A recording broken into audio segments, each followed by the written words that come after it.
Hey everybody, it's that time of year where we're starting to think about a little bit healthier options when we're doing our eating.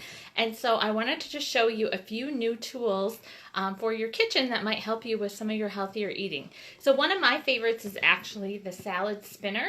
So the salad spinner is one of those things that you didn't know you needed until you needed it. So with the salad spinner, what I'm doing today is I'm just doing some fresh spinach.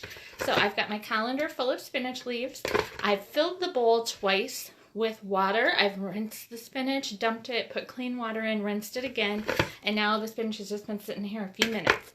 So one of the things with, first of all, washing your greens is, even though on the bag they say that they're triple washed for your enjoyment, they're still really dirty and they have the residue of the chemical that they actually wash your lettuce with to make it last longer. So what you want to do is you want to get all that out to have the best tasting and longest lasting lettuce or fresh greens. So with our spinach, something that's a darker green like this, if we wash it and spin it completely dry and store it in the proper method, which I'll show you in just a few minutes, something very green like a spinach, a spring green, something like that can keep up to 6 weeks in your refrigerator.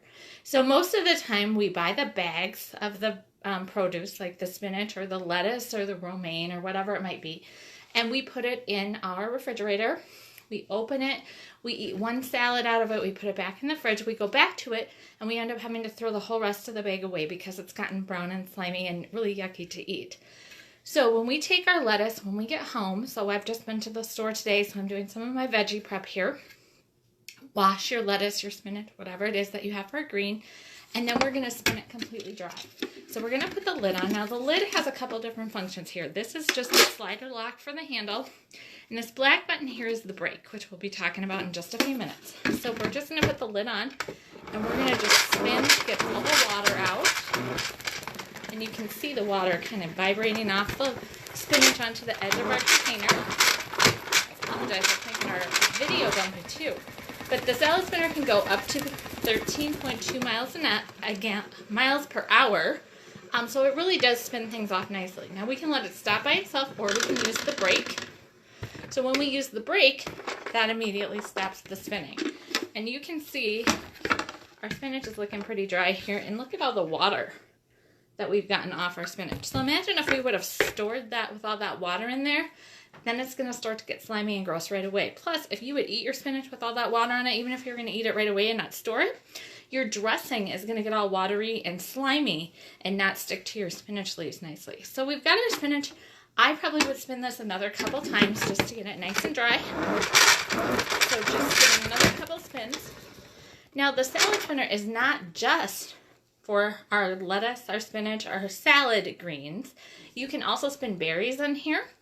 So when you're going to spin your berries, you're not going to do the centrifugal continual motion like we're doing with our greens because they're much more delicate than the greens. So when we do a berry, we're going to put the berries in the basket, we're going to spin, and we're going to break. We're going to spin, and we're going to break. We're going to do that 5 to 8 times just to jostle all the water off of the berries and get them nice and dry in there. Now strawberries, if you take your strawberries and you wash them and you dry them, and then you store them in one of our leak-proof containers, which this is the 3-cup size, they actually will keep cleaned, washed in your refrigerator for up to a week, which we all know once we wash strawberries and put them in the fridge, they're just nasty the next day. And in the strawberry container, you don't want to leave them in there because there's always one rotten strawberry in the middle, right? With your strawberries, though, when I put my water in here and then put the berries in here, the important thing with a berry is a lot of berries harbor mold spores. It's just kind of the nature of how they're picked, how they're processed. If you put a little bit of white vinegar in your bowl with the water and then your berries, it's going to kill any of the mold spores that were growing with your berries. So that's a little bit about actually using the salad spinner. You can also do baby carrots in here because baby carrots are kind of the same as our lettuce. We get them, we take a few out, they look nice and orange and beautiful and crisp. We go back to that bag of carrots a day or two later. They're either slimy or they're white and crusty. So if you take your baby carrots, wash them, spin them dry, put them in again in the leak-proof airtight containers, they will literally outlive you in the refrigerator. So back to our spinach. We were talking a little bit about storing our lettuce, our spinach, our spring greens.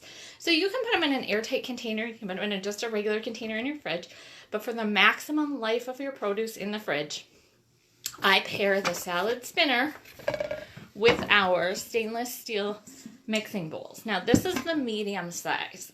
So here's the thing about the mixing bowls. We are going to put our spinach in the mixing bowl to store it, and it's going to do a couple of things. First of all, because of the stainless steel bowl, it stays super cold in your fridge, so it makes this proper storing temperature for any of your greens. The second thing is we are going to put, actually our lid has this spout to it because the bowl has a spout. It has the thumb handle, it has the weighted bottom for when you're mixing. But for storing, we are actually going to put it on backwards. So we're going to put the lid on so that the spout is actually in the wrong spot. The spout is going to space the thumb hole, and then we're going to have this little tiny air pocket right up here. So what that's going to do, it's going to keep your bowl very cold for your lettuce or your greens. It's going to have a little bit of air circulating in there to keep it nice and fresh.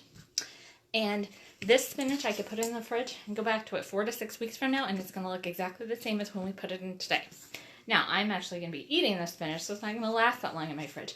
But this really does prolong the life of any produce you have in your fridge. So another thing I want to talk about is just prepping your vegetables. So a lot of people say to me that they like to eat healthier, but it's so much work to prep the vegetables. What do I have that will help them prep the vegetables? Now, one thing I want to just tell you is, if you feel like cutting something like our broccoli up is a big task in your kitchen, it's hard for you to do, you probably have a dull knife or the wrong knife.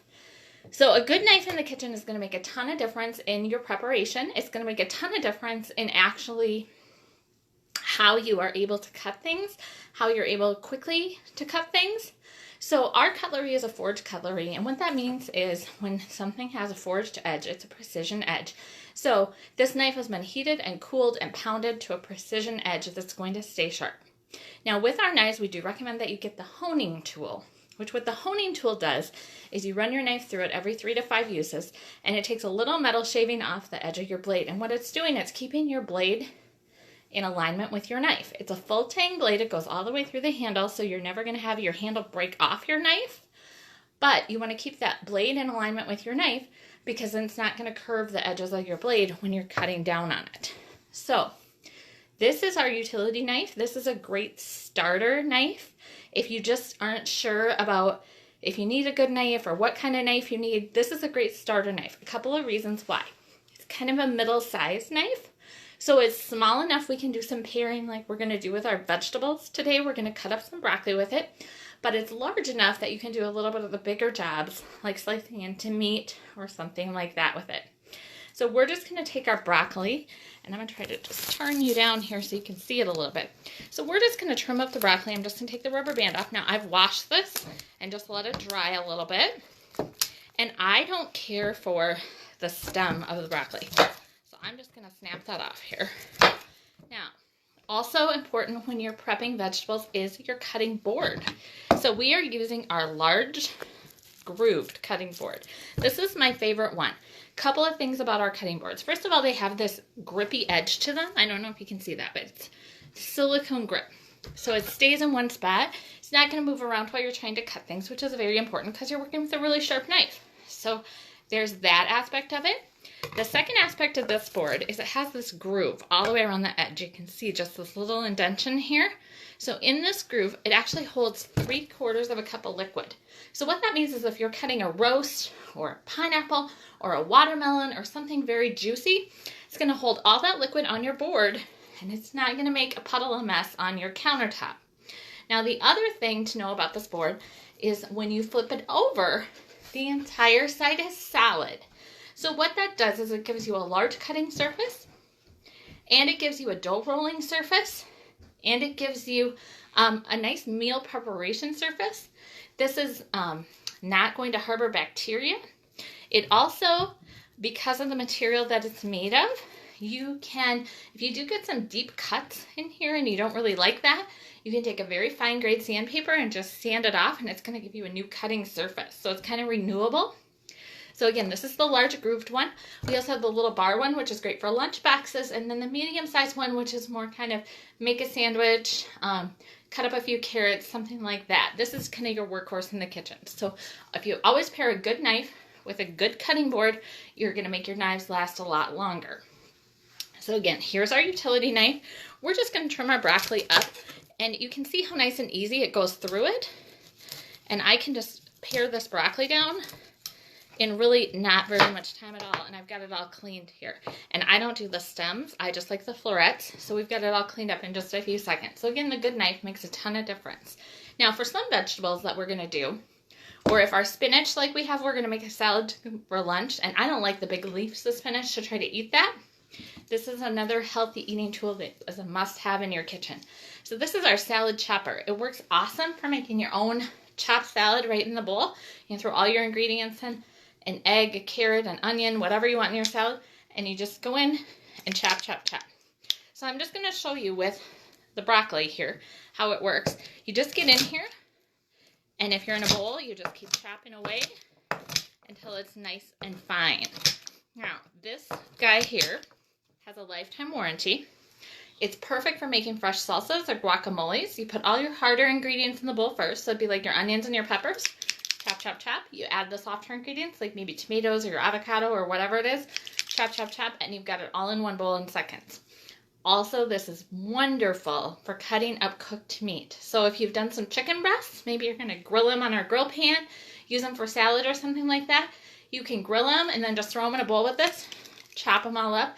They're good to go. In our quick cooker, when you do the salsa chicken recipe, you do salsa and you can do beans and corn, and then you shred it up to use like as taco meat or on salads or with rice. Same thing, you just dig into the cooked chicken, chop it all up. We've got it shredded in no time. Pork loin, if you're going to do some pork, shred it all up. If you got it in the Rock slow cooker so it's nice and tender, just shred it up with this for your pulled pork. So that's the salad chopper. So those are just a few of our tools that make healthy eating a little less daunting, a little quicker, and a faster cleanup. If you want to see more, be sure to check out my website at www.pamperedchef.com/PWS/Lynette Cooks. Thanks, and have a great new year.